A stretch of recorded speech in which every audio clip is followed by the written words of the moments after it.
ونعوذ بالله من شرور أنفسنا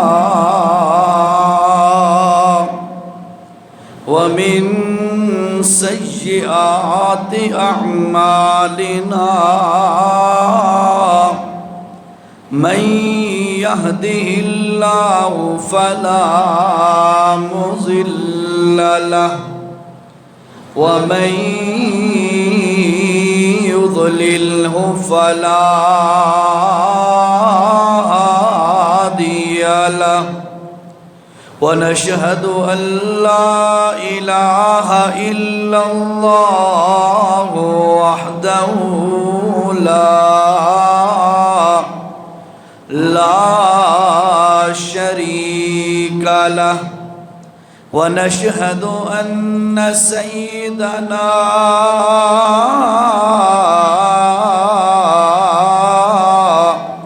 محمدًا عبده ورسوله أما بعد فأعوذ بالله من الشيطان الرجيم بسم الله الرحمن الرحيم قل يا عبادي الذين أسرفوا على أنفسهم لا تقنطوا من رحمة الله إن الله يغفر الذنوب جميعا إنه هو الغفور الرحيم قال النبي صلى الله عليه وسلم التائب من الذنب كمن لا ذنب له أو كما قال صلى الله عليه وسلم سبحان ربك رب العزة عما يصفون وسلام على المرسلين والحمد لله رب العالمين. درود شریف پڑھ لیں. اللہم صلی علی سیدنا. رمضان المبارک کا درمیانہ عشرہ مکمل ہو رہا ہے. آج آخری دن ہے. ابتدائے رمضان میں نے آپ سے عرض کیا تھا کہ رمضان شریف میں 4 اعمال کرنے کی شریعت نے ترغیب دی ہے. اس کا قطعاً یہ مطلب نہیں ہے کہ باقی عمل نہیں کرنے، بلکہ باقی بھی اعمال بہت زیادہ کوشش اور محنت سے کرنے ہیں، لیکن یہ 4 اعمال ان پر خصوصی توجہ دینی ہے. پہلا عمل تھا لا الہ الا اللہ کی کثرت کرنا، اس کا ذکر کرنا، ورد کرنا، اٹھتے بیٹھتے چلتے پھرتے پڑھتے رہنا. دوسرا عمل تھا استغفار اور بخشش کی دعا کرنا، معافی مانگنا. تیسرا عمل تھا جنت کا اللہ سے سوال کرنا، اور چوتھا عمل تھا جہنم سے پناہ مانگنا. لیکن پچھلے جمعے پر سیدہ طاہرہ عائشہ صدیقہ رضی اللہ تعالی عنہ کے حوالے سے مختصر وقت کی بنا پر چند معروضات پیش کی تھی. اور آج 20 رمضان ہے، کل 21 رمضان ہے. تو 21 رمضان کو بھی ایک بڑا اہم واقعہ اور ایک بڑی اہم شخصیت کے ساتھ منسوب واقعہ پیش آیا. وہ اہم شخصیت ہے سیدنا علی المرتضیٰ رضی اللہ تعالی عنہ کی شہادت اسی دن 21 رمضان کو ہوئی۔ آج ان کے متعلق میں کچھ کہتا اور چاہیے بھی تھا کہ میں کہوں، لیکن جو ہمارا موضوع شروع ہے وہ رہ جائے گا۔ وہ جو 4 اعمال والا جو حدیث میں نے آپ کے سامنے ذکر کی تھی وہ رہ جائے گی۔ البتہ میں حضرت علی رضی اللہ تعالی عنہ کے حوالے سے میں صرف ایک حدیث آپ کے سامنے بیان کرتا ہوں، اس کے بعد اپنے موضوع پہ آتے ہیں۔ حضور اکرم صلی اللہ علیہ وسلم غزوہ تبوک کے موقع پر اپنے صحابہ کو ساتھ لے کر جب نبی علیہ السلام نکلے تو آپ نے حضرت علی رضی اللہ تعالی عنہ کو اور ایک اور صحابی کو پیچھے چھوڑا کہ تم مدینہ میں رہو۔ حضرت محمد بن مسلمہ رضی اللہ تعالی عنہ غالباً یا حضرت مقداد رضی اللہ تعالی عنہ، ان سے فرمایا کہ تم میری مسجد اور لوگوں کو سنبھالو، پچھلے عوام کو، اور حضرت علی سے فرمایا تم میرے اہل بیت اور گھر کے جو افراد ہیں ان کی دیکھ بھال کرو، اور ہم جا رہے ہیں جہاد پر۔ رسول اللہ صلی اللہ علیہ وسلم کی بات ماننا ہی رسول اللہ کی تابعداری ہے۔ آپ کو پتہ ہے نا، جیسے ایک شخص مسجد میں آیا، آ کے نماز پڑھ رہا تھا، رسول اللہ صلی اللہ علیہ وسلم نے بلا لیا، او فلاں صحابی۔ اب یہ بیچارہ نماز میں تھا، بڑا پریشان ہوا، ایک طرف نماز ہے، دوسری طرف رسول اللہ صلی اللہ علیہ وسلم کا بلاوا ہے، اب میں کروں تو کیا کروں، کوئی سمجھ نہیں آ رہی، بھئی نبی کی بات پر فوراً پہنچوں یا نماز پوری کروں۔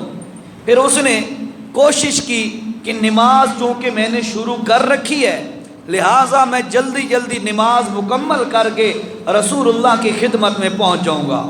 اس صحابی نے یوں ہی کیا، جلدی جلدی نماز مکمل کی اور رسول اللہ کی خدمت میں پہنچا۔ جو ہی پہنچا اللہ نے اوپر سے آیت نازل کر کے فرما دیا، یا ایھا الذین آمنوا یا ایھا الذین آمنوا استجیبوا للہ وللرسول اذا دعاکم لما یحییکم واعلموا ان اللہ یحول بین المرء وقلبہ وانہ الیہ تحشرون۔ سورۃ انفال کی یہ آیت ہے۔ فرمایا لوگوں، جس وقت تمہیں اللہ کا رسول بلائے، اذا دعاکم لما یحییکم، سن لو جس وقت تمہیں میرا رسول بلائے تم جس کام میں بھی مصروف ہوا کرو وہ کام چھوڑ دیا کرو، میری نبی کی بات پر فوراً لبیک کہہ کر پہنچ جایا کرو۔ یعنی نبی کی بات ماننا ہی نبی کی تابعداری ہے۔ حضرت علی رضی اللہ تعالی عنہ، ان کو نبی علیہ السلام نے روکا، بھئی تم پیچھے رہو اور ہم جہاد پہ جا رہے ہیں، یہی تابعداری ہے۔ یہ رک گئے۔ پیچھے سے یہودی اور منافقین نے پروپیگنڈا شروع کر دیا حضرت علی کے خلاف، بھئی یہ تو نعوذ باللہ یہ مرد ہے، یہ مرد ہے، کوئی اے بھی کوئی جن ہے کہ اس کو اگر یہ مرد ہوتا تو اس کو نبی علیہ السلام ساتھ نہ لے جاتے، اس کو عورتوں کی حفاظت کے لیے مقرر کر دیا۔ نعوذ باللہ، یہود اور منافقین نے حضرت علی کے بارے میں اس قسم کی چیمگوئیاں کی، ایسی باتیں شروع کر دیں۔ حضرت علی کو پتہ چلا تو بڑے پریشان ہوئے کہ یار میں تو نبی علیہ السلام کی تابعداری میں رکا ہوں اور لوگ مجھے کہہ رہے ہیں کہ نعوذ باللہ یہ مرد بھی نہیں ہے، یہ ہے وہ ہے، بہادر نہیں ہے، فلاں فلاں۔ تو ان کو بڑی تکلیف ہوئی، انہوں نے اسلحہ اٹھایا اور رسول اللہ کے پیچھے چلے گئے۔ نبی علیہ السلام مدینہ سے 5 کلومیٹر ابھی سفر دور کیا تھا کہ حضرت علی جلدی جلدی پیچھے پہنچ گئے اور نبی علیہ السلام کو یہ سارا واقعہ سنایا کہ یا رسول اللہ، میں تو آپ کے حکم میں میں پیچھے رہا ہوں اور لوگوں نے میرے خلاف کس قسم کی باتیں شروع کی ہیں۔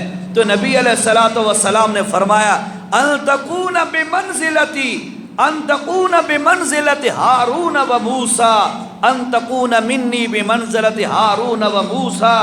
اور لوگوں سنو، حضرت حضور صلی اللہ علیہ وسلم نے حضرت علی کو کیا جواب دیا؟ فرمایا، ان تکون منی بمنزلت ہارون من موسیٰ، تم میرے لیے اے علی اس طرح ہو جیسے موسیٰ علیہ السلام کے لیے حضرت ہارون علیہ السلام تھے۔ کیا مطلب؟ حضرت ہارون علیہ السلام، حضرت موسیٰ علیہ السلام کوہ طور پر گئے تھے 40 دن کے لیے، تو اس وقت اپنا نائب حضرت ہارون کو قوم پر مقرر کر کے گئے تھے۔ تو نبی علیہ السلام نے فرمایا جس طرح حضرت موسیٰ نے اپنے بھائی ہارون کو نائب مقرر کیا تھا، میں بھی اسی طرح تمہیں نائب مقرر کر کے آیا ہوں۔ جو ہی یہ بات کہی، کتنا بڑا مقام ہے آپ دیکھو ذرا، نبی کا نائب بنایا۔ جو ہی یہ بات کہی تو فوراً نبی علیہ السلام کو ایک کھٹکا ظاہر ہوا۔ ہو سکتا ہے کوئی بندہ اس بات سے استدلال کر لے، یہ نتیجہ نکال لے کہ موسیٰ علیہ السلام نبی تھے اور اپنے پیچھے نائب بھی نبی بنا کر گئے تھے۔ اس کا مطلب یہ ہوا کہ حضور صلی اللہ علیہ وسلم جو فرما رہے ہیں کہ میں موسیٰ کی طرح ہوں اور تو ہارون کی طرح ہے علیہ السلام، لہٰذا اس کا مطلب یہ ہوا کہ حضور پاک صلی اللہ علیہ وسلم کے بعد بھی کوئی نبی ہو سکتا ہے، اور حضور صلی اللہ علیہ وسلم اشارتاً حضرت علی کی نبوت کا اشارہ کر کے گئے ہیں۔ فوراً نبی علیہ السلام کو جب یہ کھٹکا لاحق ہوا تو آپ صلی اللہ علیہ وسلم نے فرمایا الا انہ لا نبی بعدی، اور لوگوں سن لو، علی میرے لیے اسی طرح ہے جیسے موسیٰ علیہ السلام کے لیے ہارون علیہ السلام تھے، لیکن سن لو لوگوں، حضرت موسیٰ علیہ السلام کے بعد جو ان کے پیچھے تھے وہ ہارون علیہ السلام اللہ کے نبی تھے۔ سن لو، لا نبی بعدی، میں محمد کے بعد کوئی نبی نہیں ہو سکتا۔ ہو سکتا ہے کوئی سمجھے کہ علی نبی ہے، خبردار، علی نبی نہیں ہے، علی میرا ساتھی ہے، علی میرا بھائی ہے، علی کو میں نے اپنا نائب مقرر کیا ہے، لہٰذا یہ مقام تو سیدنا علی کا بڑا اونچا ہے، لیکن ان کو نبوت کا مقام اور مرتبہ نہیں دیا۔ بتا دیا سن لو لوگوں کہ میرا علی جو ہے وہ نبی نہیں ہے، میرا صحابی ہے۔ ایک چلو اس پر ایک اور بات بھی آپ کو سمجھا دوں۔ بعض لوگوں کے ہاں یہ بات بڑی جو ہے بڑے ڈنکی کی چوٹ پہ کہتے ہیں کہ امامت کا درجہ نبوت سے افضل ہوتا ہے۔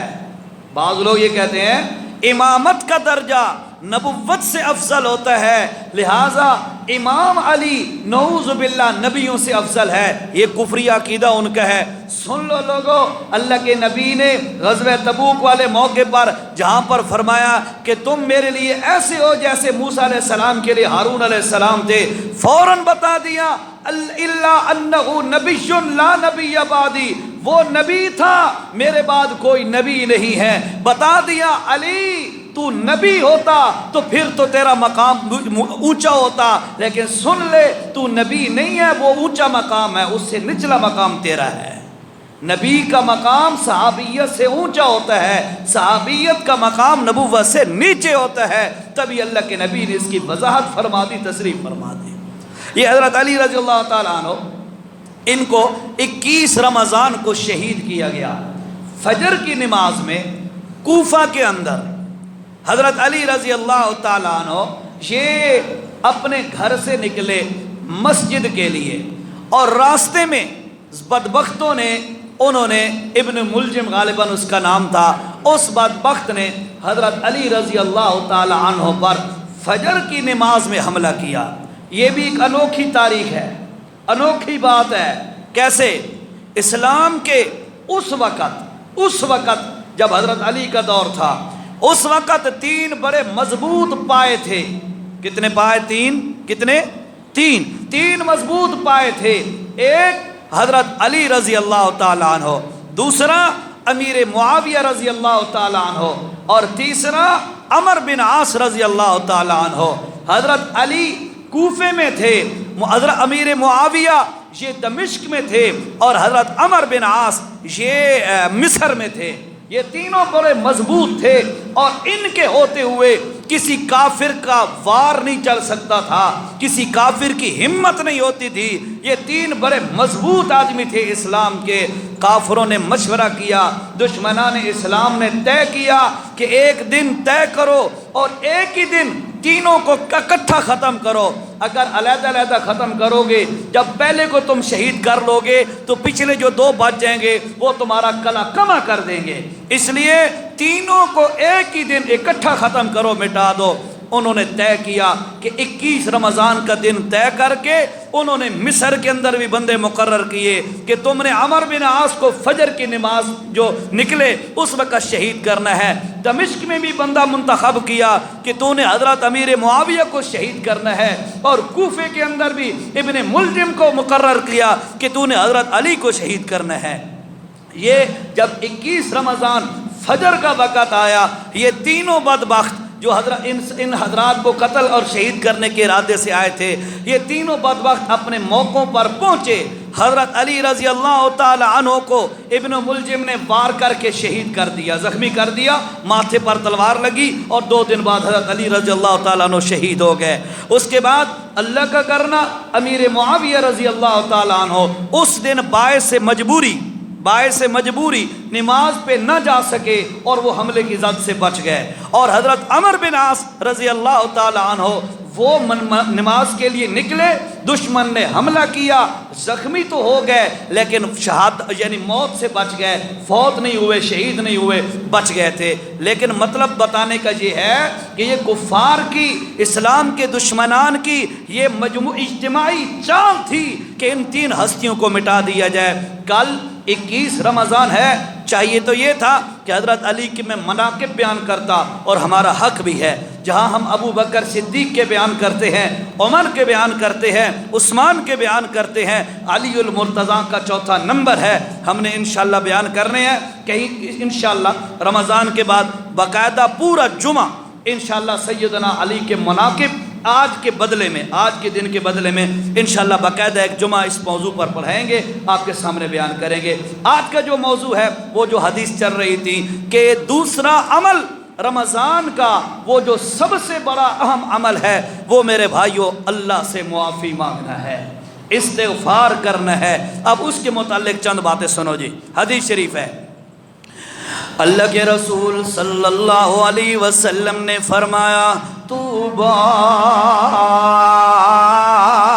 لمن وجد فی صحیفته استغفارا کثیرا او کما قال صلی اللہ علیہ وسلم۔ اس حدیث کو سمجھانے کے لیے میں قرآن کی آیت کا سہارا لے رہا ہوں، توجہ کرو ذرا۔ سورت کا نام سورت انفطار ہے، اور اس میں 30ویں پارے کے اندر اللہ نے فرمایا کرام کاتبین، اللہ نے ہر بندے کے دونوں کندھوں اور مونڈوں پر فرشتے مقرر کیے ہوئے ہیں، ایک فرشتہ دائیں کندھے پر، دوسرا فرشتہ بائیں کندھے پر۔ یہ فرشتہ نیکیاں لکھنے والا ہے اور یہ فرشتہ گناہ لکھنے والا ہے۔ بندہ جرم کرے یہ فرشتہ لکھ لیتا ہے، بندہ نیکی کرے یہ فرشتہ لکھ لیتا ہے۔ اللہ فرماتے ہیں یعلمون ما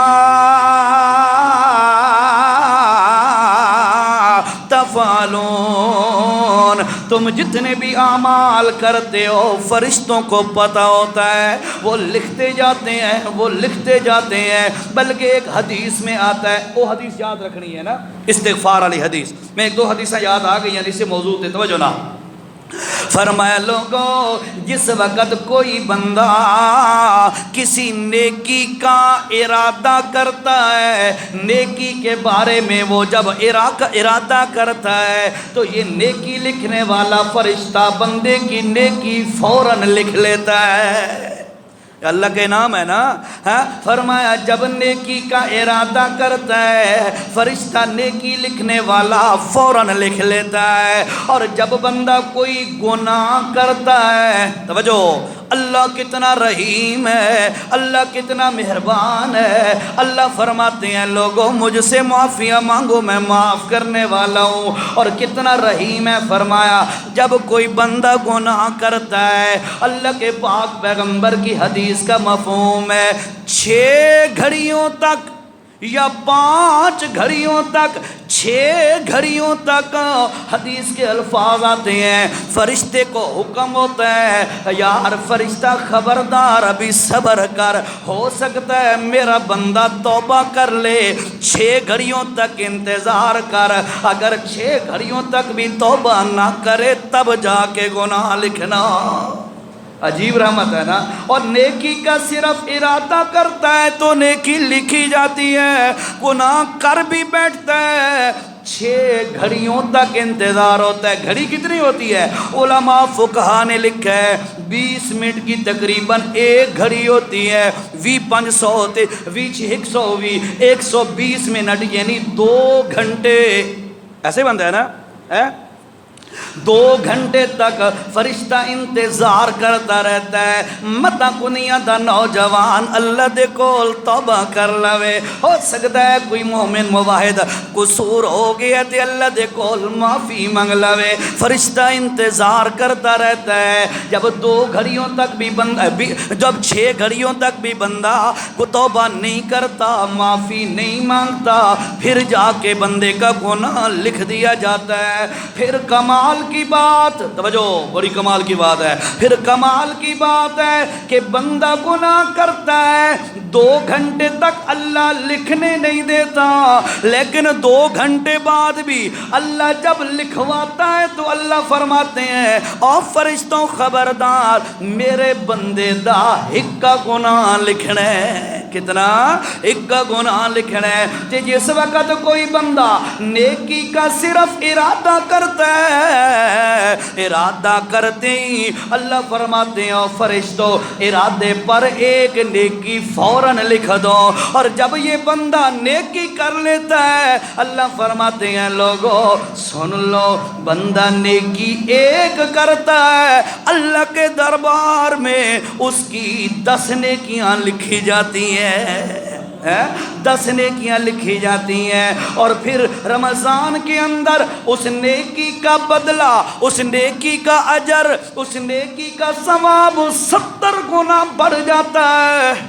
اللہ 70 گنا بڑھ جاتا ہے۔ اور مسلمانوں نیکیوں کا مہینہ ہے، جب بندہ رمضان میں 1 نیکی کرتا ہے اس کے بدلے میں اللہ 700 نیکیاں لکھ دیتا ہے نا مہربان، بڑا مہربان ہے، بڑا رحیم ہے، بڑا کریم ہے۔ اچھا توجہ اگر کریں تو ایک نکتہ سمجھا دوں آپ کو، ایک مسئلہ سمجھا دوں، توجہ کرو ذرا، یہ جو میں نے اپنی بات کی ہے اسی میں ایک نکتہ ہے۔ کیا؟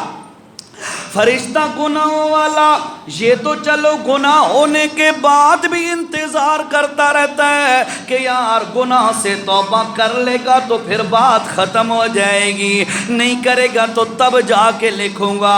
دوسری بات میں نے بتائی ہے نیکی کا ارادہ کرتا ہے، نیکی کا ارادہ کرتا ہے فرشتہ فوراً لکھ لیتا ہے۔ توجہ کر، ارادے کا تعلق بندے کے دل سے ہوتا ہے۔ توجہ نکتہ سمجھا رہا ہوں، ارادے کا تعلق بندے کے دل سے ہوتا ہے، اور میرا تیرا ایمان اللہ کے قرآن کا بھی اعلان ہے انہو علیم بذات الصدور، اور دلوں کے حالات کو جاننے والا کون ہے؟ جب اللہ کی ذات ہے دلوں کے حالات کو جاننے والی، تو فرشتے کو کیسے پتہ چل جاتا ہے اس عزیر نے فلاں نیکی کا ارادہ کیا، عبداللہ نے فلاں نیکی کا ارادہ کیا، حافظ عنایت اللہ نے فلاں نیکی کا ارادہ کیا، اس کو کیسے پتہ چل جاتا ہے؟ حالانکہ ہمارا تو ایمان ہے دلوں کے حالات جو اللہ جانتا ہے اور کوئی نہیں جان سکتا، فرشتے کو کیسے پتہ چل جاتا ہے؟ سوال سمجھ آیا ہے؟ سب کو سمجھ آ رہا ہے سوال؟ جب دل کے اندر ارادہ کرتا ہے فرشتہ فوراً لکھ لیتا ہے۔ اے تا دل دی گل ہو گئی تے دلاں دے حالات جان والا کون ہے؟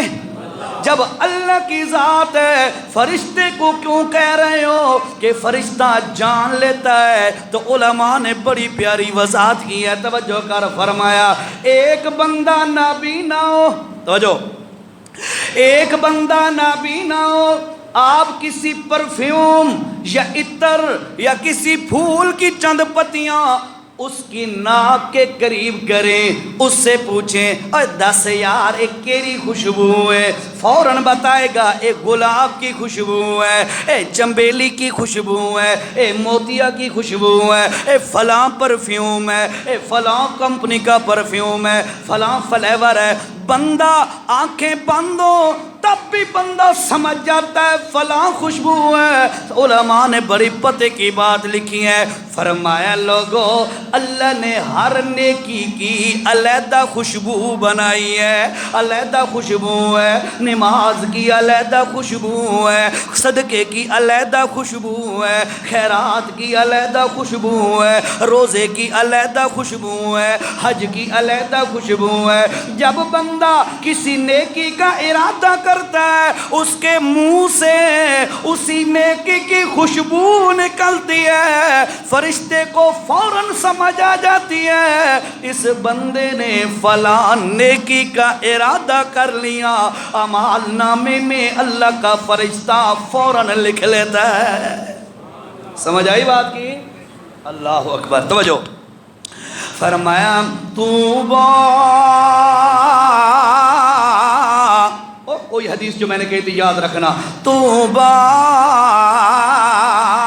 لمن وجد فی صحیفتہ استغفارا کثیرا، میرے نبی نے فرمایا یہ بندوں کے اعمال نامے جن میں نیکیاں اور گناہ لکھے جاتے ہیں۔ چل ایک اور گل بھی سن لو اسی کے متعلق، صبح کی نماز کے وقت فرشتوں کی جوڑی آتی ہے، کندھوں پر سوار ہو جاتی ہے، پورا دن بندے کا مشاہدہ کرتی رہتی ہے، وہ جوڑی نیکیاں اور گناہ لکھتے رہتے ہیں۔ اور پھر عصر کی نماز کا جب ٹائم ہوتا ہے اس وقت، اس توجہ بڑی اہم بات ہے، اس وقت ایک جوڑی چلی جاتی ہے، رات والی جوڑی آ جاتی ہے، رات کو دوسری جوڑی ڈیوٹی دیتی ہے بندے کے اعمال لکھنے کے لیے۔ توجہ کرو میرے بھائیو توجہ سے، اس لیے تو اللہ کا قرآن ہے، دوسرا پارہ ہے، سورۃ البقرہ ہے، اس میں اللہ نے فرمایا حافظوا علی الصلوات والصلاۃ الوسطی، اے لوگوں نمازوں کی حفاظت کیا کرو، حافظو حفاظت کیا کرو نمازوں کی، اور خاص طور پر والصلاۃ الوسطی، علماء مفسرین نے لکھا ہے الوسطی سے مراد عصر کی نماز ہے۔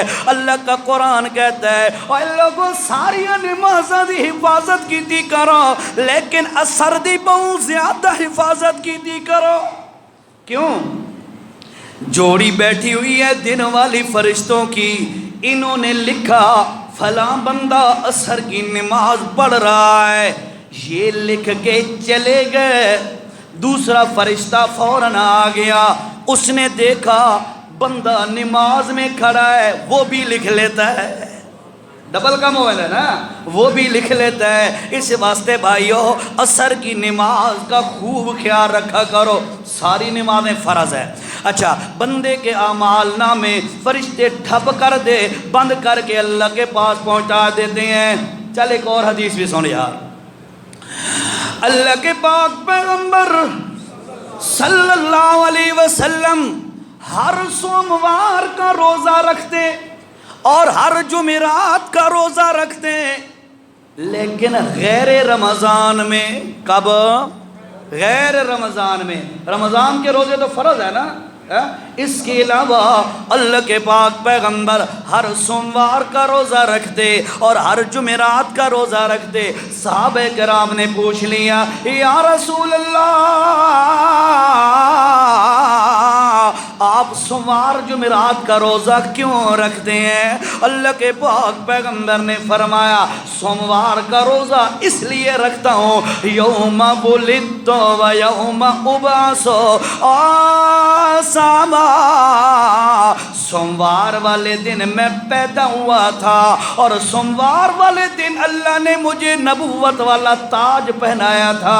اس شکرانے میں ہر سوموار کو نفلی روزہ رکھتا ہوں۔ یا رسول اللہ یہ تو سمجھ آ گیا سوموار کا روزہ، جمعرات کا روزہ آپ کیوں رکھتے ہیں؟ اللہ کے پاک پیغمبر، توجہ میرے مسلمان بھائیو، اللہ کے پاک پیغمبر نے فرمایا جمعرات کا روزہ میں اس لیے رکھتا ہوں ہر جمعرات کو بندوں کے اعمال اللہ کی عدالت میں پیش کیے جاتے ہیں، پورے ہفتے کی کارروائی پیش کی جاتی ہے۔ اللہ کے پاک پیغمبر نے فرمایا میں چاہتا ہوں جس وقت میں محمد الرسول اللہ صلی اللہ علیہ وسلم کے اعمال اللہ کی عدالت میں پیش ہوں تو میرے اعمال نامے میں لکھا ہوا ہو اج اللہ دا نبی محمد رسول اللہ روزے نالے۔ اساڈی بھی اللہ کرے انیار پوزیشن ہوئے، اسانو بھی اللہ توفیق دے ہر جمعرات نفلی روزے رکھنا دیں۔ بہرحال یہ تو آج کے فرضی روزوں کے مہینے کی باتیں سنو ذرا۔ اللہ کے پاک پیغمبر نے فرمایا بندے کے اعمال نامے پیش کیے جاتے ہیں، قیامت والے دن سامنے کیے جائیں گے۔ فرمایا توبہ لمن وجد فی صحیفتی استغفارا کثیرا او کما قال صلی اللہ علیہ وسلم، فرمایا خوش نصیب بندہ وہ ہوگا قیامت کے دن، توجہ، خوش نصیب بندہ وہ ہوگا قیامت کے دن جس کا اعمال نامہ جب سامنے کیا جائے گا وہ اعمال نامے میں دیکھے گا کہ سب سے زیادہ اس کا جو عمل لکھا پڑا ہے وہ عمل استغفار والا عمل ہے۔ جہاں استغفار عمال نامے زیادہ ہو سی، فرمایا بڑا خوش نصیب آدمی ہو سی۔ حدیث میں نے آپ کو بتائی تھی 2 جمعے پہلے، اللہ کے نبی نے فرمایا رمضان میں 4 کام کیا کرو بڑے زور شور سے۔ پہلا کام لا الہ الا اللہ، پڑھدے ہوندے ہو انہاں دناں اہتمام کیتا ہے اس دا؟ میں تواڈے تو اچھا گمان رکھیندا، کیوں اے میری گل نہیں نبی سونے دی گل نہیں، تے مسلمان ہوئے تے نبی گل سمجھاوے تے بندہ کرے نہیں، میرا ضمیر نہیں مندا، گل سمجھ آئیے؟ ہاں میرا یہ ضمیر نہیں مانتا کہ اللہ کے نبی کہیں یار ایک کام لازمی کرنا ہے تے واقعی بندہ نہ کرے، کچھ نہ کچھ حصہ بندہ لازمی پہندا ہے نا؟ انشاءاللہ آپ نے بھی ڈالا ہوگا ایسا۔ اچھا پہلا کام، دوسرا کام ہے استغفار کی کثرت، استغفار کرنا۔ اللہ کا قرآن ہے، اللہ کے پاک اللہ پاک نے اپنے نبی کو فرمایا حضرت نوح علیہ السلام کو، اور حضرت نوح علیہ السلام اپنی قوم کو کیا بتا رہے ہیں؟ سورت کا نام سورت نوح ہے اور 29واں پارہ ہے۔ اللہ کے پاک پیغمبر نوح علیہ السلام کیا فرما رہے ہیں؟ وَاسْتَغْفِرُوا رَبَّكُمْ إِنَّهُ كَانَ غَفَّارًا يُرْسِلِ السَّمَاءَ عَلَيْكُمْ مِدْرَارًا وَيُمْدِدْكُمْ بِأَمْوَالٍ وَبَنِينَ وَيَجْعَلْ لَكُمْ جَنَّاتٍ وَيَجْعَلْ لَكُمْ أَنْهَارًا۔ توجہ سے سنو، آج کئی بندے پریشان ہوتے ہیں یار پیسہ تھوڑا ہے، کئی بندے پریشان ہوتے ہیں یار پتر کوئی نہیں، کئی بندے پریشان ہوتے ہیں اولاد نافرمان ہے، کئی بندے پریشان ہوتے ہیں فصلیں مزے کی نہیں ہو رہی، کئی بندے بندے پریشان ہوتے ہیں، باغات پھل صحیح نہیں دے رہے، کینوں کیری پریشانی، کینوں کیری پریشانی، کینوں کیری پریشانی۔ اللہ دے قرآن نے ساریاں پریشانیاں دا حل اس جگہ تے دسیا ہے، گھر جا کے دیکھ لینا میرے بھائیوں۔ سورت کا نام سورت نور اور آیت نمبر 10 ہے، 11 ہے، 12 ہے، ان 10 11 12 نمبر آیت میں جا کے دیکھ لینا۔ اللہ پاک فرماتے ہیں اور لوگوں سن لو وَيُمْدِدُكُمْ بِأَمْوَالٍ، او ایک کام تم کر لو، مجھے اللہ ہونے کی قسم ہے تمہارے مال بھی بڑھا دوں گا، وَبَنِينَ تمہیں بیٹے بھی دے دوں گا، وَبَنِينَ اگر تمہارے بیٹے ہیں تو ان کا تمہارا فرما بردار بھی بنا دوں گا، وَيَجْعَلْ لَكُمْ جَنَّاتٍ اور تمہارے باغ بھی خوب رونق والے بنا دوں گا، وَيَجْعَلْ لَكُمْ أَنْهَارًا تمہارے پانی بھی موقع پہ دوں گا، دریاؤں کا، ندیوں کا، بارشوں کا، چشموں کا، سارے پانی بڑے ٹائم پہ دوں گا، بے موقع بارشیں بھی نہیں دوں گا۔ اللہ او کیرا کم میں توجہ توجہ، یہ رقم نال رزق دے اندر بھی برکت پہ جائے، اور یہ رقم نال مال دے اندر بھی برکت پہ جائے، اور یہ رقم نال پتر بھی مل جان، اور یہ رقم نال اولاد بھی فرما بردار ہو جائے، اور یہ رقم نال فصلاں دی رونق بھی ود جان، اور یہ رقم نال پانی تے بارشاں تے پانی اے بھی اپنے موقع محل نال آن۔ اللہ پاک نے فرمایا اور لوگو اکو کم تساں کرو، کیرا کم استغفروا ربکم انہو کان غفارا، اور اللہ دے کول معافیاں تساں منگیاں کرو، اللہ تواڈیاں ساریاں حاجتاں پوریاں کر دے گا۔ شارٹ کٹ سوکھا کام ہے، زبان پہ ہر وقت جاری ہو استغفر اللہ استغفر اللہ استغفر اللہ۔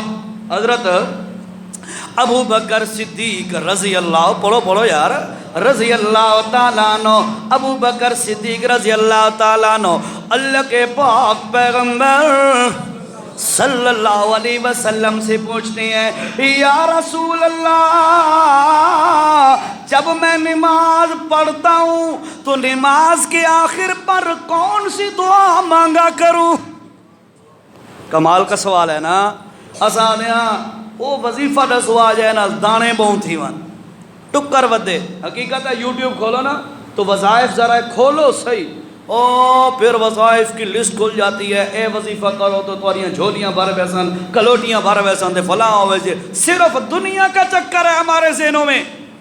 صحابی رسول ہے ابو بکر صدیق رضی اللہ تعالیٰ عنہ، وہ کیا کہتا ہے، عرض کرتا ہے یا رسول اللہ نماز کے آخر پر کون سی دعا مانگا کروں؟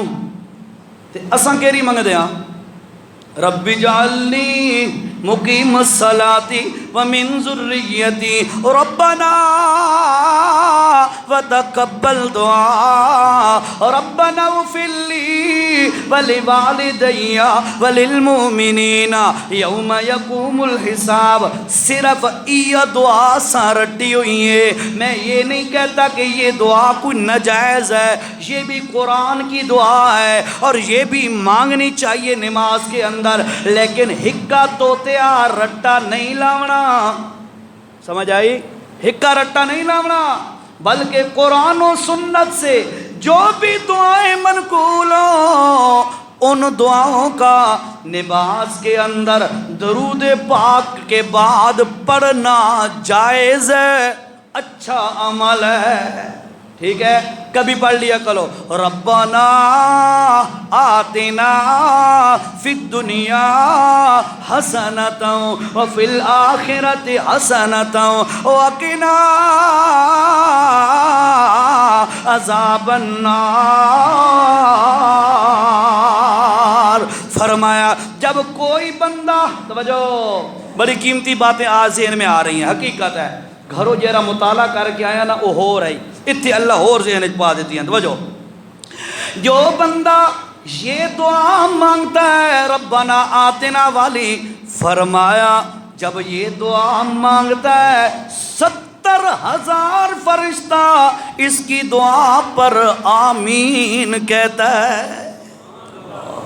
منگسو نا آج تو بعد ہے کہ نہیں ربنا آتنا پڑھ لے، کبھی ربنا لا تزغ قلوبنا بعد اذ ہدیتنا وہب لنا من لدنک رحمۃ انک انت الوہاب، کبھی یہ دعا پڑھ لی، کبھی رب اجعل لی مقیم الصلاۃ والی دعائیں پڑھ لی، کبھی اور قرآن و سنت سے جو منقول ہیں وہ دعائیں پڑھ لی، پڑھیاں کرو تے شوق نال پڑھیاں کرو، اللہ دے منو والا۔ اچھا حضرت ابو بکر صدیق کی بات کر رہا تھا، ابو بکر صدیق نے عرض کیا یا رسول اللہ مجھے کوئی دعا بتائیے کہ وہ دعا میں کیا کروں نماز کے آخر پہ۔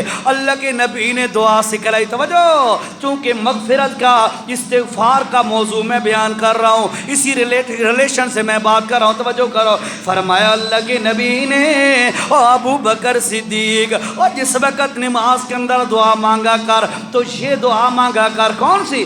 اللہم انی ظلمت نفسی ظلما کثیرا ولا یغفر الذنوب الا انت فاغفر لی مغفرۃ من عندک وارحمنی انک انت الغفور الرحیم۔ ترجمہ سن تمہیں مزہ ہی آ جائے گا، اللہ کی قسم ہے، میرا نبی تعلیم دے رہا ہے اپنے رفیق کو، اپنے صحابی کو تعلیم دے رہے ہیں۔ ترجمہ کیا ہے؟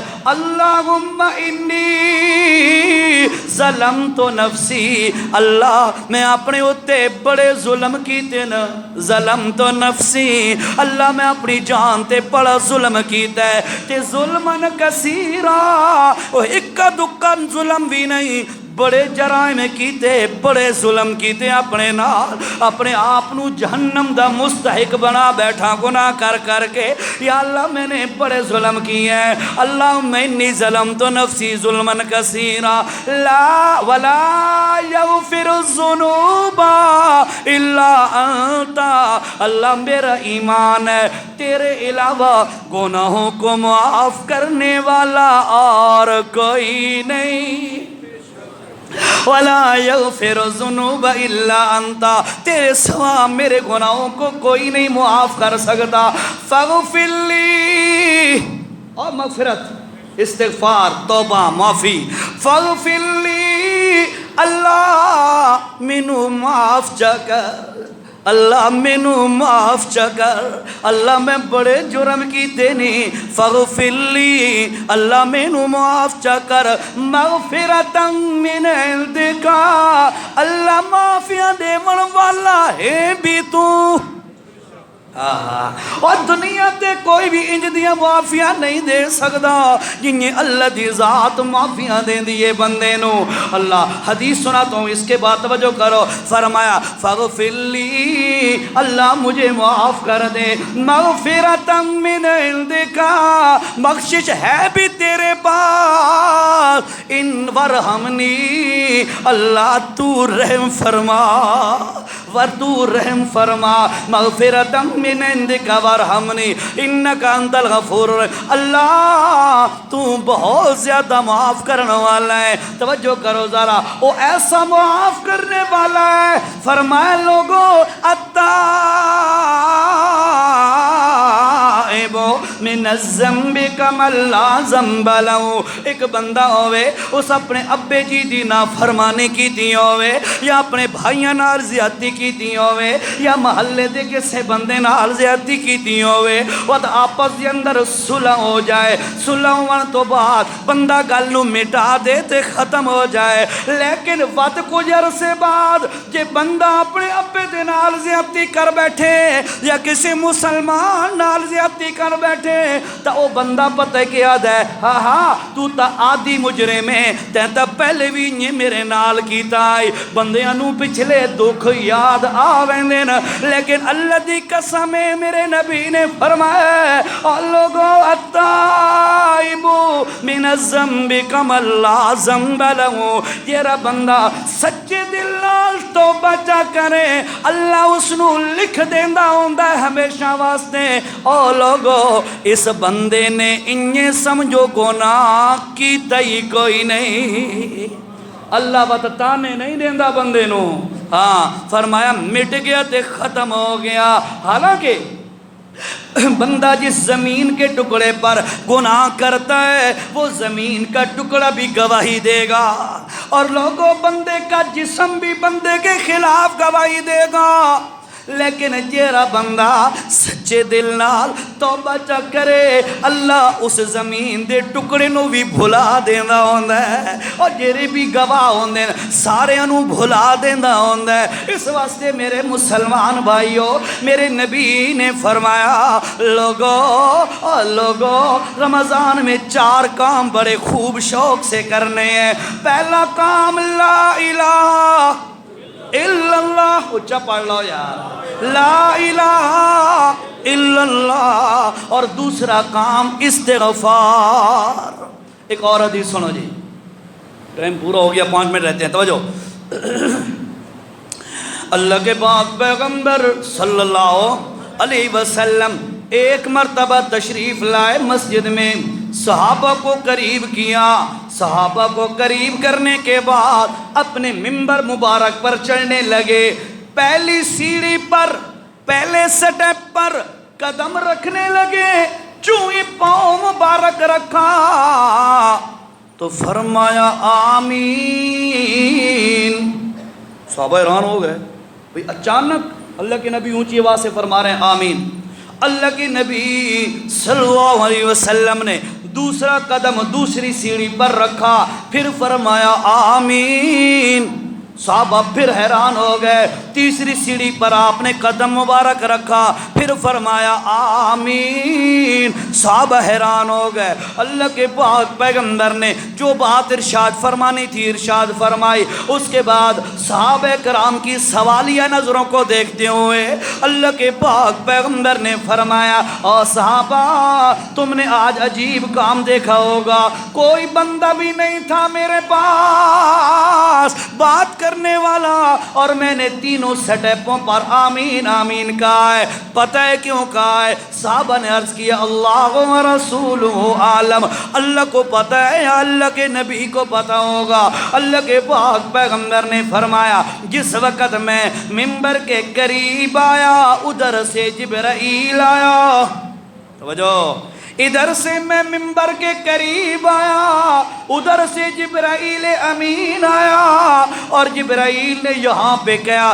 جب میں سیڑھی پہ قدم رکھنے لگا جبرائیل نے بد دعا دی، 3 بد دعائیں کی ہیں۔ توجہ، رمضان گزرنے والا ہے، پہلا عشرہ دوسرا عشرہ ختم ہو گیا، آخری عشرہ کل شام سے شروع ہو جائے گا۔ میرے بھائیو یہ وقت گزر رہا ہے، رب کا واسطہ ہے ضائع نہ کرو رمضان کو، پتہ نہیں اگلے سال نصیب ہوگا یا کوئی نہیں۔ اللہ کا واسطہ دے کے کہتا ہوں اسے غنیمت سمجھو، اسے بہت بڑی رحمت سمجھو، اللہ کی نعمت سمجھو۔ توجہ، اللہ کے پاک پیغمبر نے فرمایا جو ہی میں قریب آیا تو جبرائیل نے پہلی بد دعا دی۔ جب میں قدم رکھنے لگا جبرائیل کیا کہتا ہے؟ جبرائیل کہتا ہے ہلاک ہو جائے برباد ہو جائے وہ بندہ جس کی زندگی میں ماں باپ میں سے کوئی ایک بوڑھا موجود ہو اور یہ ان کی خدمت کر کے جنت نہ کما سکے، ایسا بندہ ہلاک ہو جائے۔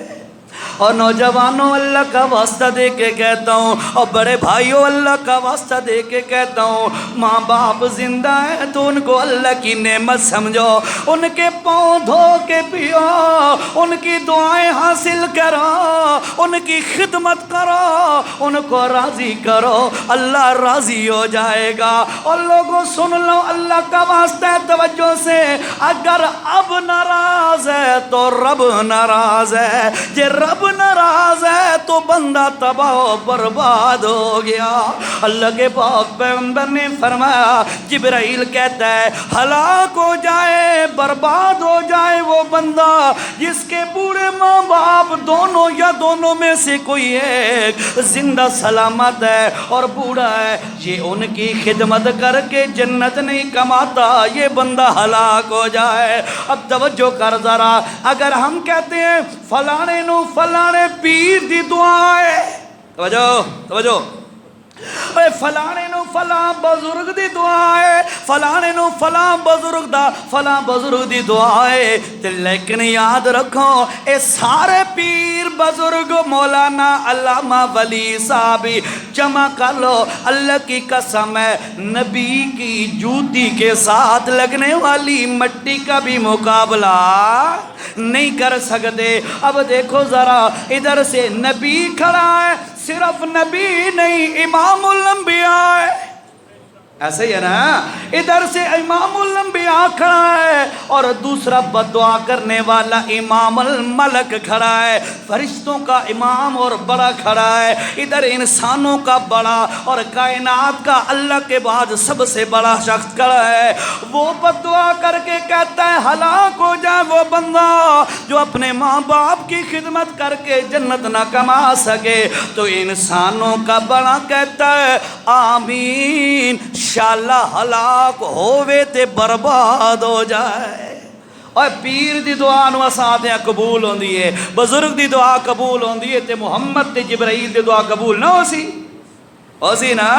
اس واسطے اپنے آپ نو اس گل تو بچاؤ ذرا۔ دوسرے سٹیپ پہ چڑھنے لگا، جبرائیل دعا بد دعا کرتا ہے اور کیا کہتا ہے ہلاک ہو جائے برباد ہو جائے وہ بندہ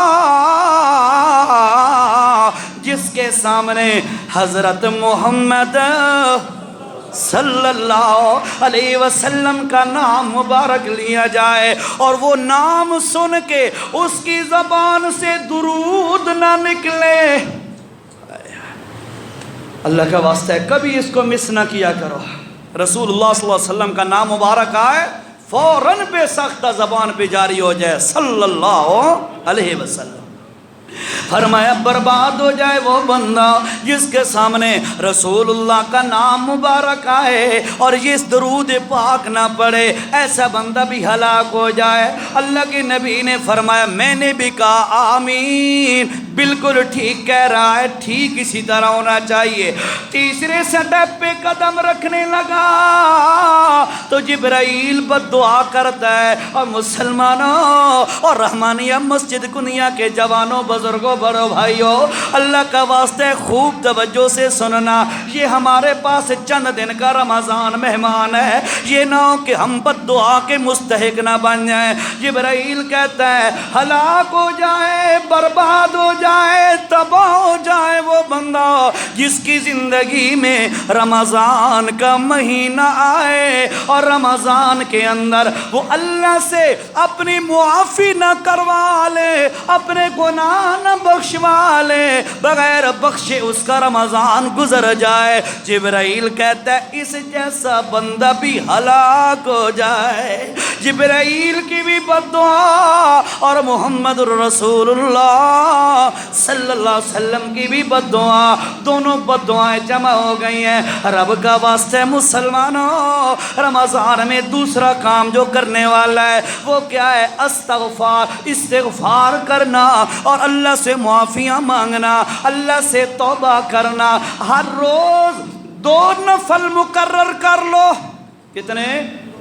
2 نفل مقرر کر لو کہ میں نے 2 نفل صلاۃ التوبہ پڑھنے ہیں، توبہ دے واسطے اللہ کو معافی منگن دی خاطر میں 2 نفل پڑھ کے اللہ کو معافی منگ سا۔ یہ جو 9-10 دن باقی ہیں رب کا واسطہ ہے اپنا فائدہ کر لو اور تواڈے معافی منگن نال مینوں نوٹ نہیں لبنے یا مینوں کوئی کھانا چنگا نہیں لبنا، اللہ دا واسطہ ہے میں تواڈی خیر خائی پیا کردا۔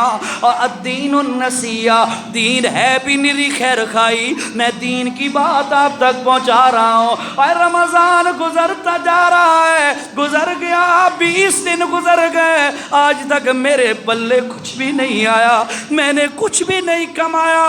اللہ سے معافی مانگتا ہوں اللہ تو معاف کر دے، میں نے رمضان میں کچھ نہیں کمایا، اللہ تو معاف کر دے، میں نے رمضان کی رحمتوں کو ضائع کر دیا ہے، اللہ تو معاف کر دے۔ رمضان گزر گیا لیکن میں سچے دل سے توبہ نہ کر سکا، میں وہ اعمال نہ کر سکا جس سے رب راضی ہو جائے۔ اور رب نو راضی کر لو، رب سے معافی مانگ لو، رب کو منا لو، رب سے بخشش مانگ لو، نہیں مانگو گے رمضان گزر جائے گا اور لعنت کے مستحق بن جاؤ گے، اللہ کی رحمت سے دور رہو گے۔ جس کے پاس اللہ کی رحمت کا حصہ نہ ہو، اللہ کا واسطہ ہے، جیسے شیطان مردود ہو گیا ہمیشہ کا جہنمی ہو گیا، مسلمانہ تو بھی یہ نہ ہو کہ ہمیشہ کا جہنمی نہ بن جائے۔ رب کا واسطہ ہے، اپنی فکر کر، استغفار کر، اٹھتے بیٹھتے اللہ سے معافی مانگ لیا کر۔ اور لوگوں ہم جن سے زیادتی کرتے ہیں ان سے بھی تو کئی دفعہ ساری کر لیتے ہیں، معذرت کر لیتے ہیں۔ رب سے تو ہم نے کتنی بغاوتیں کی ہیں، رب کے تو کتنے حکم توڑے ہیں، دین کی دھجیاں اڑا دی، سنتوں کو ذبح کر دیا، ہمارا کوئی بھی عمل دین کے مطابق کوئی نہیں ہے، لیکن پھر بھی میرا رب کیا کہتا ہے، انی انا الغفور الرحیم، اے میرا بندہ تو مجھ سے معافی مانگ تو صحیح، مجھے اللہ ہونے کی قسم ہے میں تیری ساری خطائیں معاف کر دوں گا۔ ٹائم 5 منٹ اوپر ہو گئے، چھوٹی سی ایک حدیث سن لو یار، میں آپ کے فائدے کے لیے کہہ رہا ہوں، روزے کے ساتھ بھی بولنا آسان تو نہیں ہے نا، ٹھیک ہے، لیکن میں دین کی خاطر اللہ کو راضی کرنے کے لیے اور آپ کی بھلائی کے لیے بول رہا ہوں۔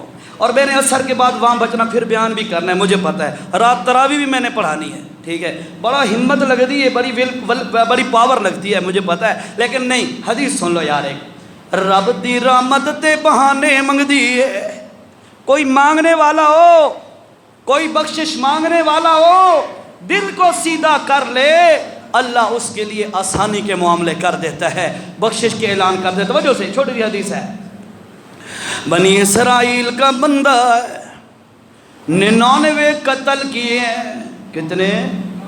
بولو بولو کتنے؟ 99 قتل کیے، اچانک دل میں خیال پیدا ہو گیا، اللہ 99 قتل کیے، میرا کیا بنے گا؟ یار میں اتنا ظالم کہ 99 قتل کر دیے۔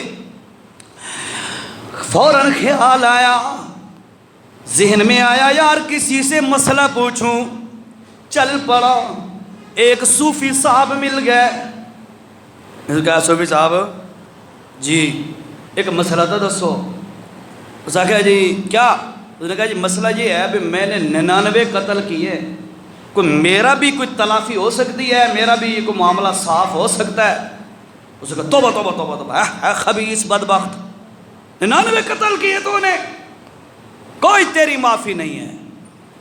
اس نے کہا مولوی صاحب صوفی صاحب سوچ لے، اس نے کہا خدا کے بندے ایک قتل کرنے سے یوں سمجھو فکأنما قتل الناس جميعا، ایک قتل سارے انسانوں کے قتل کے برابر ہوتا ہے، اور تو ایک نہیں 99 کیتا ہوا ہے، کوئی معافی نہیں۔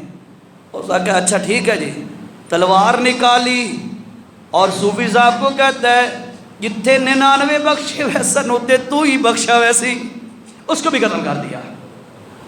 100 قتل ہوئے، پھر دل میں خیال آیا ہائے کتنا بڑا جرم کر بیٹھا، بخشوانے گیا تھا الٹا اور گاٹے آ گیا قتل، فوراً توجہ کی ذہن میں۔ آج ایک اور بات بھی سن لو، اسا دے دیا نا جیرا داڑھی والا ہوئے جو صوفی ہوئے، یہ یار مسئلہ تا دس ہے، یہ روی ہو مسئلہ تا دس ہے، یا کوئی مثال کے طور پہ حافظ صاحب ہے، اس کو مسئلے پہ کھڑا کر دی بھئی یار جماعت کرا، اگلے دن لوگ اس سے مسئلے پوچھنے شروع کر، اور بھائی حافظ صاحب ہے یا قاری صاحب ہے، مولوی تو نہیں ہے نا، جو بندہ جس فیلڈ میں ماہر ہوتا ہے اسی سے پوچھنے چاہیے مسئلے، جٹاں کولو مسئلے پوچھو تو اے نتیجہ ہوندہ ہے۔ جب صوفیانوں میں اکثر دس ہی نہ کرو مسئلے، کوئی انیاری ٹکر ویسی جنجے او بندہ ٹکر آئے، ہر بندہ اب کوئی مسئلہ پوچھتا بھی ہے نا اعتماد کر کے، اسے کہا بھائی میں مولوی نہیں ہوں، کسی عالم سے رابطہ کر، جان چھوڑو۔ اچھا اس نے کہا جی یار یہ تو میں بخشوانے گیا تھا، الٹا ایک اور گلے پڑ گیا، وہاں سے چلا ایک اور بندہ ملا، یار بڑا مشبہ شکل ہے، بڑا خوبصورت آدمی ہے، باریش آدمی ہے، جناب انجی میرے نال معاملہ ہے، میں نے 99 پھر 100 کر بیٹھا، میرا بھی کوئی تریاق اور علاج ہے یا کوئی نہ؟ اس نے کہا یار بات یہ ہے میں تھوڑا سا پڑھا ہوا ہوں، اتنا پڑھا لکھا نہیں ہوں، تیرا علاج ہے میری معافی ہے لیکن پورا طریقہ کار مجھے نہیں پتا. وہ سامنے شوف ہونا اس بستی کی طرف چلا جا, وہاں بڑے بڑے علماء رہتے ہیں, ان کی مجلس میں جا کے بیٹھ, ان سے بات کر, تیرا معاملے کا حل وہ ضرور نکال دیں گے. حل تیرا ہے لیکن ادھر جا کے نکلے گا. حدیث شریف میں آتا ہے وہ بندہ چل پڑا, بھائی چلو اس بستی والے علماء کے پاس جاتا ہوں اور وہاں اپنی بخشش اور اپنی مغفرت اور اپنے گناہوں کی تلافی کے لیے کوئی نہ کوئی حل ڈھونڈتا ہوں. سچے دل سے اللہ کی طرف متوجہ ہو کے چلنے لگا. میرے نبی نے فرمایا چند قدم چلا تھا کہ جا اسرائیل پہنچ گیا اور ادھر ہی اس کی موت کا فیصلہ نافذ کر دیا, روح قبض کر لی. جب روح قبض ہو گئی اب فرشتے آ گئے. اچھا یہ بھی آپ کو پتا ہو اسرائیل کے ذمے ہے صرف روح قبض کرنا.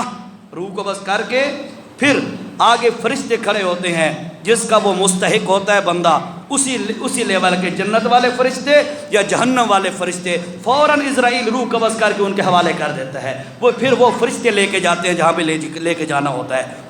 اچھا فرشتے پہنچے کرے ہیں, اسرائیل علیہ السلام نے روح قبض کی. فرشتوں نے کہا اے جنتی ہے کیوں توبہ دے ارادے نال جا رہے آئے. دوسرے فرشتوں نے کہا یہ جہنمی ہے کیوں, اس نے بھی توبہ کی تو نہیں تھی. ان کا آپس میں اختلاف ہو گیا. اللہ کے پاک پیغمبر نے فرمایا اللہ کی عدالت میں چلے گئے, اللہ کیا کیا جائے. اللہ نے فرمایا اچھا تم جو کہتے ہو اس نے توبہ نہیں کی, تم کہتے ہو توبہ کی, اچھا یہ کرو یہ بتاؤ جس بستی میں اس کا گھر تھا وہاں سے چلا اور جس بستی میں جا رہا ہے جہاں پر اس کی موت آئی وہ بستی جہاں جا رہا ہے وہ قریب ہے یا پچھلی بستی قریب ہے. اگر اپنی بستی کے قریب ہے تو جہنم میں لے جاؤ, اور اگر جنت والی علماء والی بستی کے قریب ہے تو جنت میں لے جاؤ. حقیقت میں اللہ کے نبی نے فرمایا حقیقت میں ابھی وہ اپنی بستی کے قریب تھا. حق تو یہ تھا جہنم والے فرشتے لے جاتے, لیکن زمین کی پیمائش کی گئی. اللہ بھی تو بڑا رحیم ہے, اللہ بھی تو بندے کے دل دیکھا کرتا ہے. اللہ نے کیا کیا, اللہ نے اس زمین کو, وہ جو پچھلی بستی والی زمین تھی اس کو ذرا لمبا کر دیا اور اگلی بستی والے فاصلے کو ذرا تھوڑا کر دیا. فرشتوں نے پیمائش کی اور وہ فاصلہ تھوڑا تھا, اس روح کو جنت میں لے کے چلے گئے. یہ حدیث میرے بھائیوں تیرے میرے لیے بہت بڑی اللہ کی نعمت ہے. کیسے, اور 99 قتل کرنے کے بعد سچے دل سے توبہ کا صرف ارادہ کیا, اللہ نے قانون تبدیل کر دیے, زمینوں کو سکھیڑ دیا, زمینوں کو پھیلا دیا, جنت کا مستحق بنا دیا. رحمانیہ مسجد والے مسلمانہ اگر تو سچے دل سے توبہ کر لے, اللہ سے معافی مانگنا شروع کر دے, اللہ کی قسم ہے جو رب اس بنی اسرائیلی 100 بندوں کے قاتل کا رب تھا, اللہ کی قسم ہے وہ تیرا میرا بھی رب ہے. جو اس کو معاف کر سکتا تھا وہ مجھے اور آپ کو بھی معاف کر سکتا ہے. اس واسطے میرے بھائیوں خلاصہ معروضات کا حضور اکرم صلی اللہ علیہ وسلم نے فرمایا رمضان میں 4 کام زیادہ کیے کرو. ایک کام لا الہ الا اللہ کی کثرت کیا کرو. دوسرا کام فرمایا استغفار, معافی چاہے اردو میں مانگو تمہاری مرضی ہے, سرائکی پشتو میں مانگو تمہاری مرضی ہے, عربی کے الفاظ استعمال کرو تمہاری مرضی ہے. مقصد کیا ہے, معافی مانگو, یہ دوسرا عمل ہے. اور تیسرا عمل ہے جنت کا سوال کرو اور جہنم کی پناہ مانگو. اللہ پاک کے پاک پیغمبر نے فرمایا 4 عمل تم کرو اللہ کی رحمت کے مستحق بن جاؤ گے.